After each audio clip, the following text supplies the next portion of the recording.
بسم اللہ الرحمن الرحیم۔ حضرت کعب رضی اللہ تعالی عنہ سے مروی ہے کہ نبی کریم صلی اللہ علیہ وآلہ وسلم نے جب حضرت کعب رضی اللہ تعالی عنہ کو نہ پایا تو ان کے متعلق پوچھا۔ لوگوں نے کہا کہ وہ بیمار ہیں۔ آپ صلی اللہ علیہ وآلہ وسلم چلتے ہوئے ان کے پاس آئے۔ جب ان کے پاس پہنچے تو آپ صلی اللہ علیہ وآلہ وسلم نے فرمایا، ایک کعب خوش ہو جاؤ۔ ان کی والدہ نے کہا کہ کعب تمہیں جنت مبارک ہو۔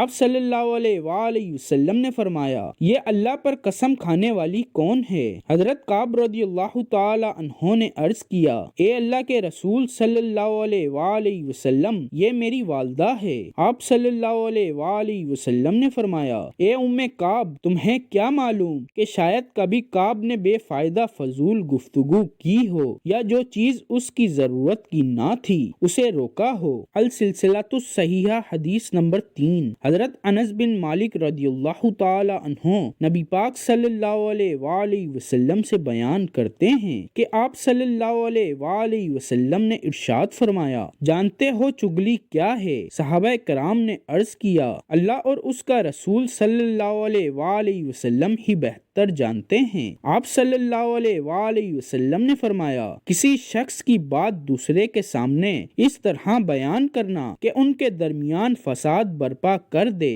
السلسلۃ الصحیحہ حدیث نمبر 5۔ ام المومنین حضرت عائشہ صدیقہ رضی اللہ تعالی عنہا نبی پاک صلی اللہ علیہ وآلہ وسلم سے بیان کرتی ہیں، آپ صلی اللہ علیہ وآلہ وسلم نے فرمایا، اللہ کے یہاں سب سے ناپسندیدہ شخص وہ ہے جو بہت زیادہ جھگڑالو ہو۔ السلسلۃ الصحیحہ حدیث نمبر 4۔